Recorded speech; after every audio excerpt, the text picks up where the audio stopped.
Selamat pagi jemaat Tuhan. Kita mengucap syukur pagi ini boleh kembali dalam ibadah minggu ya. Dan kita mengucap syukur juga sebab kita boleh masuk dalam minggu yang keempat. Dan setiap kita masuk minggu keempat, topik kita adalah berkaitan dengan gereja, dengan pelayanan dan juga diri kita sebagai jemaat Tuhan. Untuk itu tema yang akan kita bahas pada pagi hari ini adalah membayar harga. Jadi sebelum kita masuk lebih jauh dalam pembahasan firman kita pada pagi ini, saya mengajak kita untuk membaca satu bagian dalam 2 Korintus pasal 11 ayat 23 sampai 28. 2 Korintus pasal 11 ayat 23 sampai 28, kita akan baca bergantian. Saya akan membaca ayatnya yang ke-23, Bapak Ibu 24, bergantian sampai ayat 28. Demikian bunyi firman Tuhan, apakah mereka pelayan Kristus? Aku berkata seperti orang gila. Aku lebih lagi, aku lebih banyak berjeri lelah, lebih sering di dalam penjara, didera di luar batas, kerap kali dalam bahaya maut. 5 kali aku disesah orang Yahudi, setiap kali 40 kurang 1 pukulan. 3 kali aku didera, 1 kali aku dilempari dengan batu, 3 kali mengalami karam kapal, sehari semalam aku terkantung-kantung di tengah laut. Dalam perjalananku, aku sering diancam bahaya banjir dan bahaya penyamun, bahaya dari pihak orang-orang Yahudi dan dari pihak orang-orang bukan Yahudi. Bahaya di kota, bahaya di padang gurun, bahaya di tengah laut, dan bahaya dari pihak saudara-saudara palsu. Aku banyak berjeri lelah dan bekerja berat. Kerap kali aku tidak tidur, aku lapar dan dahaga. Kerap kali aku berpuasa kedinginan dan tanpa pakaian. Dan dengan tidak menyebut banyak hal lain lagi, urusanku sehari-hari yaitu untuk memelihara semua jemaat-jemaat. Demikian jauh pembacaan firman Tuhan pada pagi hari ini. Bapak, Ibu, saudara-saudariku yang terkasih, tema kita adalah membayar harga.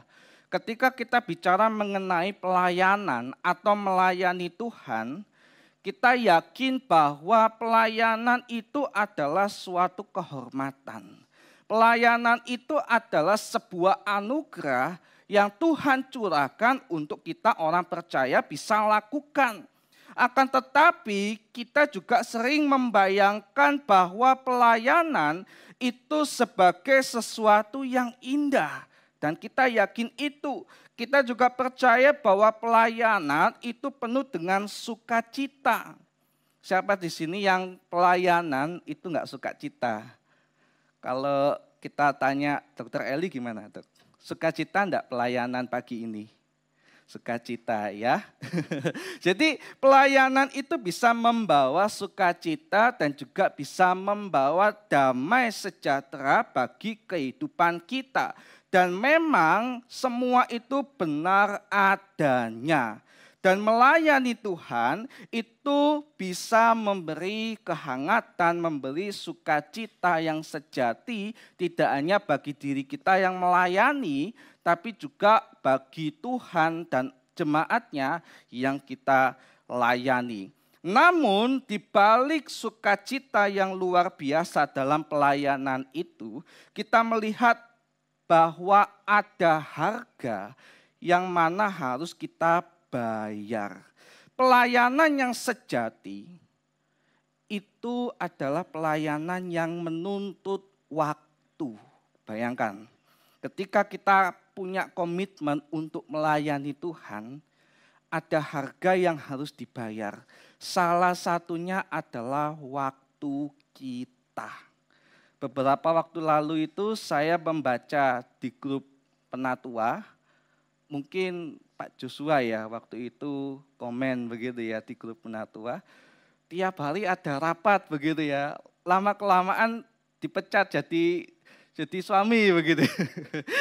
Waktu saya membacanya itu ya agak sedikit ini ya, agak sedikit ngakak begitu ya. Karena tiap hari ada aja kegiatan ataupun pelayanan yang ada di gereja. Nah, inilah salah satu harga yang harus kita bayar, yaitu mengenai waktu. Selain waktu ada juga tenaga. Kita pun juga butuh fisik yang optimal ketika kita bisa melayani Tuhan. Kalau kita melayani dengan fisik yang sakit, terbatas, maka pelayanan kita tidak akan bisa menjadi maksimal. Lalu selain waktu tenaga, ada juga yang paling penting adalah hati, ya. Jadi kalau kita melayani tapi tidak memiliki hati, maka itu hanya akan menjadi tuntutan semata untuk kita bisa lakukan. Atau bahasa lainnya itu hanya sekedar formalitas sebagai orang percaya yang mana kita melakukan pelayanan di dalam hidup kita. Bahkan ketika kita melayani, tak jarang juga dalam pelayanan ada luka-luka yang bisa saja menyerang kita. Melalui apa yang sudah dijelaskan ini, kita bisa lihat kenyataan bahwa tidak sedikit orang yang awalnya semangat ingin melayani Tuhan, tapi ketika pelayanan mulai menguras tenaga, ketika pelayanan mulai muncul kritikan-kritikan dari orang yang kita layani, ketika kita pelayanan itu mulai muncul, waktu-waktu pribadi yang mana kita harus korbankan, ketika tidak ada yang menghargai apa yang kita kerjakan dan lakukan, atau ketika muncul konflik dalam suatu kelompok pelayanan, banyak yang pada akhirnya itu memilih mengundurkan diri. Jadi dalam bagian ini ekspektasi seorang pelayan yang demikian adalah dia yang mengharapkan semuanya berjalan sesuai dengan ekspektasinya dia. Pelayanan menyenangkan, pelayanan itu tidak ada konflik, tidak ada yang namanya duka dan lain sebagainya. Kalau kita melihat pelayanan itu penuh sekali dengan tantangan. Dan yang sudah dijelaskan tadi adalah bentuk bagaimana kita harus membayarnya ketika kita ingin komitmen dalam melayani.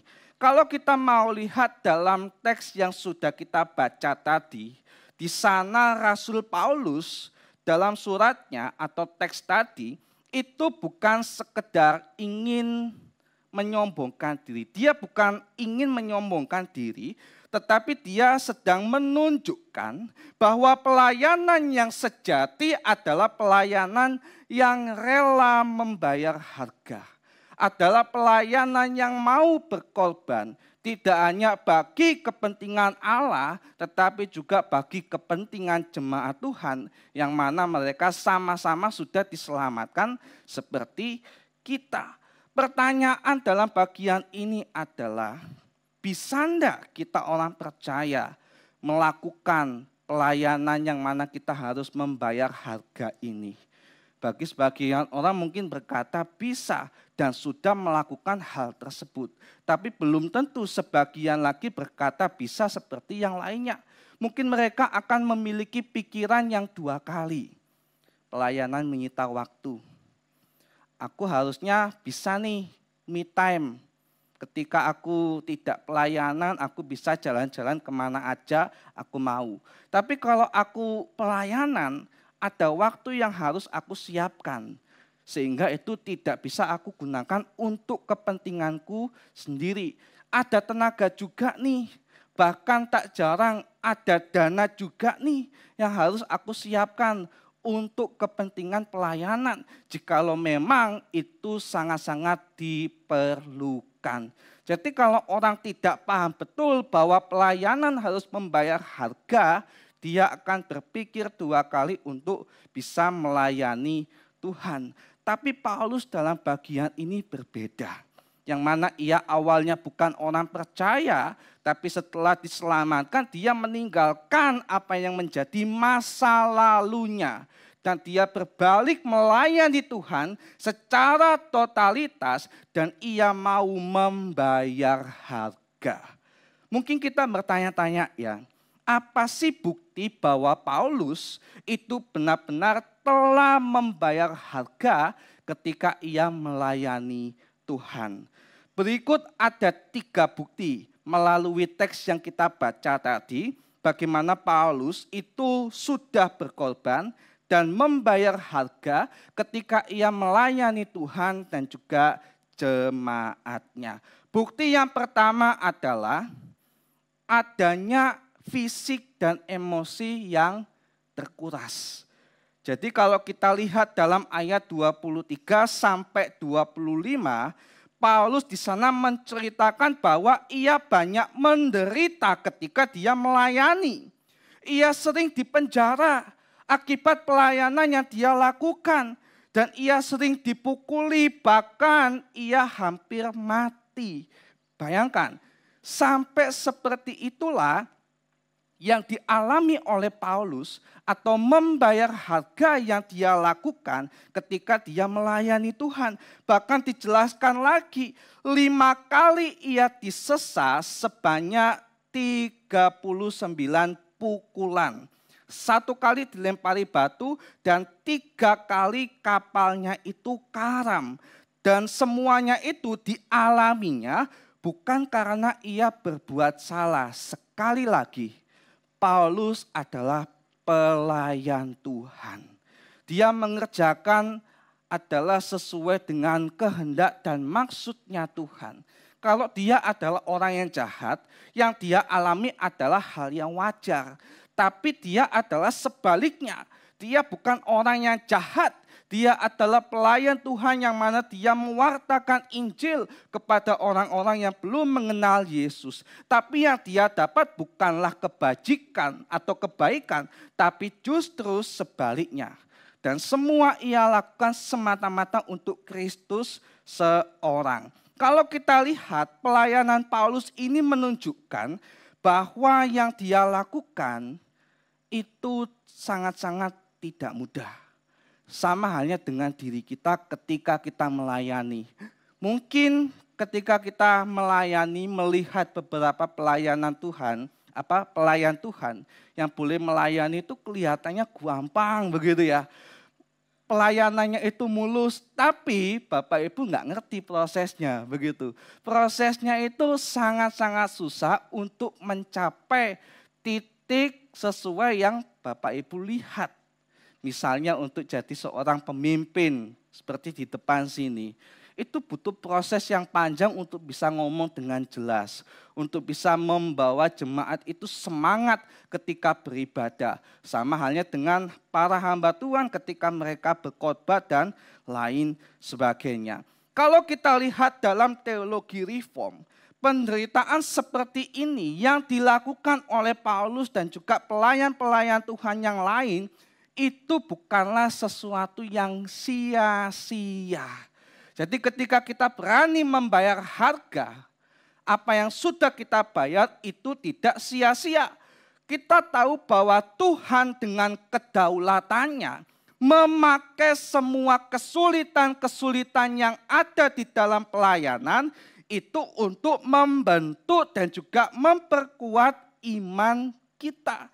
Jadi kalau kita hari ini ketika melayani itu ada rasa lelah, ada rasa kurang semangat dan lain sebagainya, bisa jadi itu adalah tanda bahwa kita sedang mengikuti jejak Paulus. Yang mana Paulus sudah menderita lebih dahulu ketika dia melayani. Membayar harga lebih dahulu dalam dia melayani. Itu adalah bukti yang pertama. Lalu bukti yang kedua.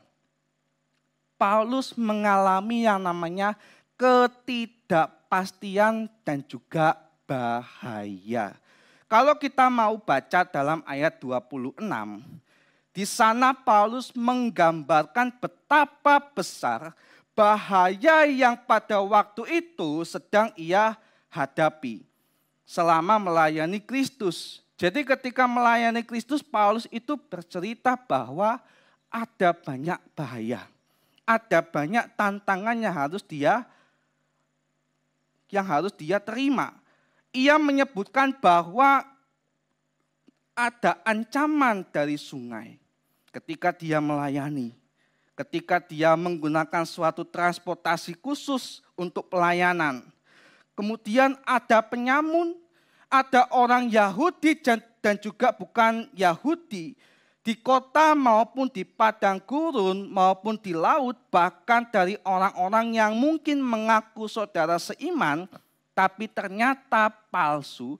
Dari sanalah dia mendapat bahaya-bahaya dan juga tantangan-tantangan itu. Bahkan ketidakpastian apakah yang dia lakukan itu sungguh membawa dampak positif ataupun justru direspon negatif oleh orang-orang yang menerima hasil pelayanannya. Ini menunjukkan bahwa pelayanan itu tidak selalu berjalan di jalan yang mulus dan juga aman. Dalam pandangan Reform sekali lagi, semua kesulitan ini tidak terjadi di luar kendali Tuhan. Kita tahu bahwa Allah itu berdaulat memakai setiap bahaya dan juga kesulitan untuk membentuk, menguji dan juga memurnikan setiap hati hambanya. Kesetiaan Paulus dalam bagian ini sekalipun ada bahaya dan juga ketidakpastian dalam pelayanan, memiliki arti bahwa pelayanan sejati itu bukanlah tentang mencari kenyamanan. Sekali lagi, kalau kita datang pelayanan hanya untuk mencari kenyamanan diri kita sendiri, maka itu bukan tempat kita. Sebab pelayanan bukan tentang kita mencari kenyamanan, melainkan ketaatan kepada Tuhan. Kita percaya bahwa dalam pemeliharaan atau providensia Allah, tidak ada penderitaan yang sia-sia. Sekali lagi. Jadi apa yang kita lakukan pada hari ini, kalau kita melayani Tuhan, merasa ada sesuatu yang tidak pasti, ada bahaya yang mengancam mungkin dalam pelayanan yang kita lakukan, yakinlah itu adalah bentuk dari bagaimana Tuhan memproses kita, memurnikan kita untuk boleh menjadi pelayan-pelayan yang setia, sama halnya seperti Rasul Paulus. Lalu bukti yang ketiga adalah dia memiliki beban dan juga kecemasan. Bisa kita lihat dalam LCD ya. Di ayat 27 sampai 28, Paulus itu tidak hanya menderita secara fisik, seperti lapar, kurang tidur, dan juga kedinginan, tetapi ia juga boleh menanggung beban yang lebih dalam. Beberapa kita mungkin bertanya-tanya, apa sih beban yang pada waktu itu sedang ditanggung oleh Rasul Paulus? Apakah dia memiliki hutang atau apa? Kalau kita mau lihat dalam bacaan kita, selain dia mengalami penderitaan secara fisik dalam dia melayani, dia juga memiliki penderitaan secara rohani atau beban secara rohani bagi jemaat. Dalam bagian yang kita baca, ia sangat gelisah. Ia cemas bukan karena masalah pribadi dalam dirinya, melainkan karena ia mengasihi jemaat dan rindu jemaat Tuhan tetap hidup dalam kebenaran Injil. Mengapa kok demikian? Karena jemaat Tuhan itu ibarat domba-domba yang perlu gembala untuk bisa mengarahkan mereka. Dan Paulus tidak ingin menjadi seorang gembala yang tidak bertanggung jawab, padahal dia mengerti dan tahu mengenai firman Tuhan.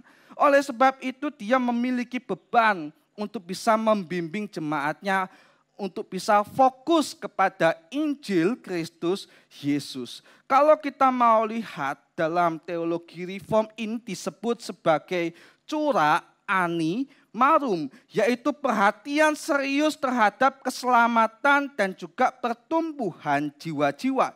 Pelayanan itu bukan soal kegiatan luar, bukan bicara mengenai program-program gereja saja, tetapi bicara soal bagaimana seorang pelayan Tuhan dapat menanggung beban batin karena kasih kepada umat Allah. Jadi inilah yang sedang dialami oleh Rasul Paulus. Bagaimana ia boleh melayani, membayar harga tidak hanya fisiknya saja yang diserahkan, tetapi batinnya pun juga diserahkan untuk boleh melayani Tuhan. Dan seorang pelayan Tuhan yang sejati itu bukan hanya sibuk melayani, tapi juga bergumul dalam doa, menangis karena dosa umat, dan merasa gelisah jika iman mereka itu mulai lemah. Inilah harga yang harus dibayar. Sama halnya juga dengan kita yang ada di tempat ini. Sebagai pelayan-pelayan Tuhan, kita melihat kondisi jemaat itu beraneka ragam.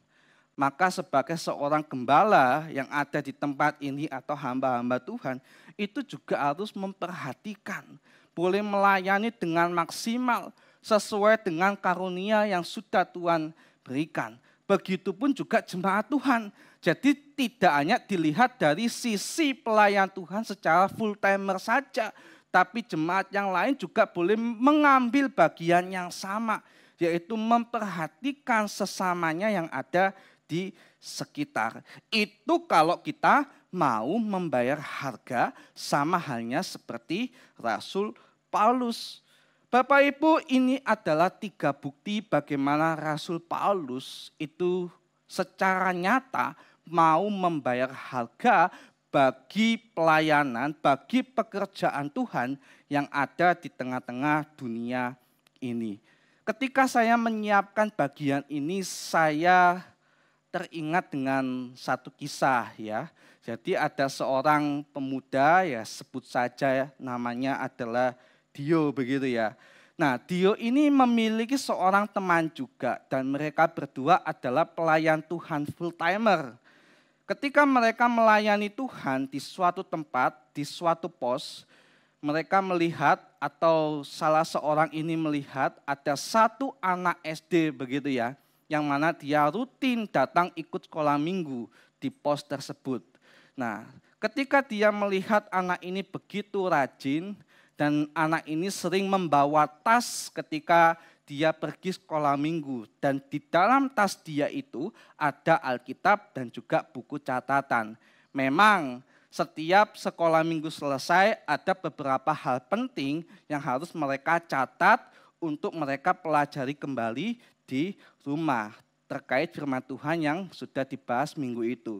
Nah, pada satu momen si Dio ini melihat si anak ini tasnya yang biasa dia bawa itu putus talinya begitu ya. Dalam bayangan Dio ya wis lah putus, paling nanti akan dibelikan yang baru sama orang tuanya. Tapi ketika pertemuan di minggu berikutnya, Dio melihat bahwa tasnya ini belum ada yang baru sama sekali. Bahkan tali yang putus kemarin itu diikat sendiri oleh anak tersebut. Nah, singkat cerita ditanyalah anak ini, kenapa kok kamu tidak beli tas baru? Padahal tasmu ini sudah cukup usang, bahkan talinya itu sudah putus. Tapi kenapa masih mbok ikat? Singkat jawaban dari anak tersebut adalah dia tidak memiliki uang untuk membeli tas tersebut. Bahkan keluarganya pun hidup dalam keterbatasan. Nah, berdasarkan jawaban inilah si Dio dan temannya ini memutuskan untuk patungan. Masing-masing orang 50.000. Sehingga terkumpullah uang atau dana sebesar 100.000. Dan itu dibelikan tas, kemudian tas baru sudah ada dikasih ke anak SD yang tasnya itu putus dan usang tadi. Bapak Ibu, saudara-saudariku yang dikasihi Tuhan, kalau kita melihat dalam bagian ini, uang cepek atau 100.000 itu artinya apa sih? Apalagi kita yang memiliki uang banyak. Bagi kita yang punya uang banyak, cepek itu enggak ada artinya begitu kan. Yaitu mungkin hanya uang jajan harian kita aja. Untuk kita mungkin bisa beli makan ini dan itu. Sekali keluar cepek habis begitu ya. Tapi di tangan seorang yang masih dalam masa studi bersama dengan temannya yang patungan tadi, uang gomban cepek itu sangat-sangat berharga. Sebab itu bisa menunjang kehidupan mereka. Tapi mereka mau kumpulkan salah seorang urunan begitu ya. Untuk bisa apa? Menolong salah satu anak Tuhan. Yang mana dia benar-benar membutuhkan. Jadi dari keterbatasan yang dimiliki oleh mereka, mereka mau membayar harga dengan patungan untuk membelikan si anak ini tas.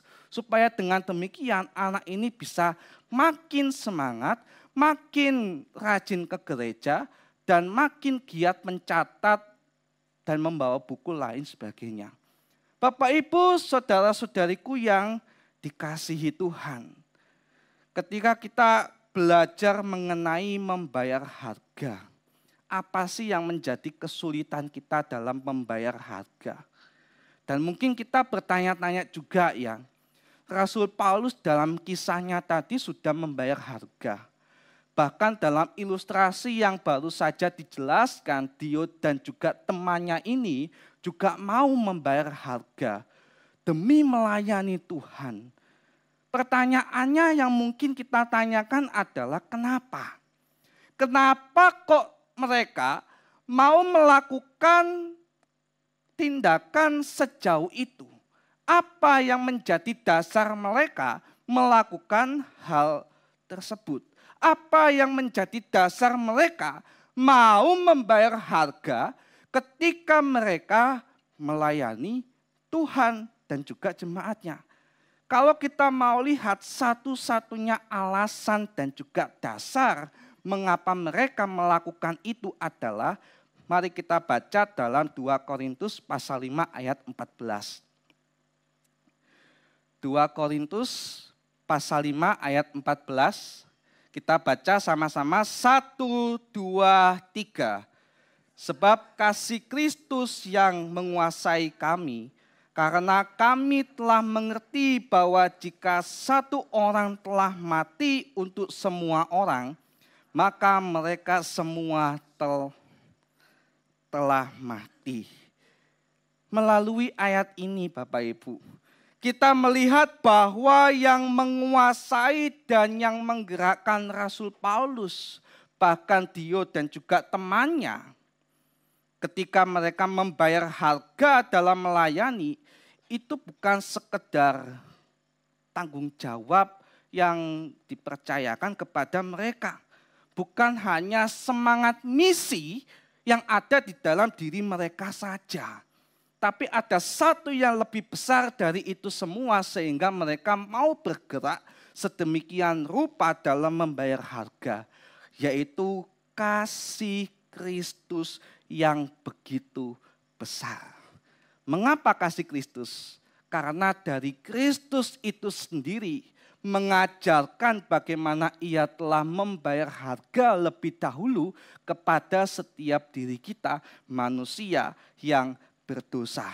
Melalui pengorbanan Kristus di atas kayu salib, kita semua boleh menerima anugerah keselamatan dan boleh dibenarkan. Sehingga dengan demikian kita boleh memiliki hidup kekal bersama-sama dengan Allah.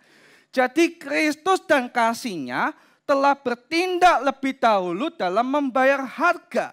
Sehingga itu menjadi pondasi awal atau dasar utama Rasul Paulus dan juga Dio temannya tadi untuk mereka bisa membayar harga. Melakukan dengan totalitas pelayanan yang Tuhan boleh percayakan. Lantas bagaimana dengan setiap diri kita yang ada di tempat ini? Sudahkah kita sama seperti dua kisah yang sudah disebutkan tadi? Kalau kita lihat memang benar ya. Coba jawab jujur, pelayanan mudah enggak Bapak Ibu? Mudah enggak Bapak Ibu? Enggak mudah ya. Pelayanan tidak mudah. Ada rasa lelah. Pelayanan ada yang namanya luka. Dalam pelayanan juga ada yang namanya penolakan. Jika dasar pelayanan kita adalah hal-hal yang sifatnya itu duniawi, seperti kita melayani ingin dipuji, ingin dilihat, ingin diakui, atau sekedar ikut-ikutan, yakinlah cepat atau lambat kita akan kecewa. Kita akan merasa lelah, bahkan bisa jadi kita undur dan berhenti melayani Tuhan. Karena tidak ada pondasi awal. Seperti yang dimiliki oleh Diot dan temannya dan juga Rasul Paulus yang dijelaskan tadi. Namun jika kita melayani dengan rela membayar harga karena kasih Kristus yang telah lebih dulu melayani kita dan juga mengasihi kita, maka apapun yang menjadi rintangan dalam pelayanan kita, itu akan tetap kita kerjakan dan kita bisa menjadi orang yang setia. Coba kita renungkan pada pagi hari ini. Ketika kita tahu membayar harga itu sulit, apakah kita mau tetap melangkah maju? Seperti Rasul Paulus dan juga ilustrasi yang sudah dijelaskan tadi. Kalau kita tidak mau, maka kita akan menjadi orang ya wis. Kalau aku punya waktu, aku me time. Kalau aku punya tenaga, aku gunakan tenagaku untuk yang lainnya. Untuk cari duit mungkin. Cari duit tidak apa-apa begitu ya, kalau dalam konsep kebenaran Alkitab. Tapi sesuai dengan pujian yang disampaikan oleh adik kita tadi, bagaimana dunia itu bukan yang utama, walaupun penting. Yang utama adalah Kristus Yesus yang telah mengasihi setiap diri kita. Jika kita melihat pelayanan hanya sekedar di dalamnya itu orang-orang yang tidak sesuai dengan ekspektasi kita, ya maka kita akan kecewa, begitu kan. Ketika kita dikritik sekali dan apa yang menjadi kritikan itu tidak sesuai dengan kemauan kita dan tidak ada pondasi yang dijelaskan dalam firman Tuhan tadi, maka kita akan menjadi kecewa dan kita lelah. Kemudian kita akan undur dari pelayanan. Tapi kalau kita melihat pelayanan berdasarkan kasih Kristus, bagaimana Kristus telah lebih dulu berkorban, itu akan menjadi sumber kekuatan dan juga semangat kita dalam melayani, bahkan membayar harga sekalipun. Ada satu catatan yang mungkin bisa kita baca bersama-sama ya. Kita akan baca sama-sama. 1, 2, 3.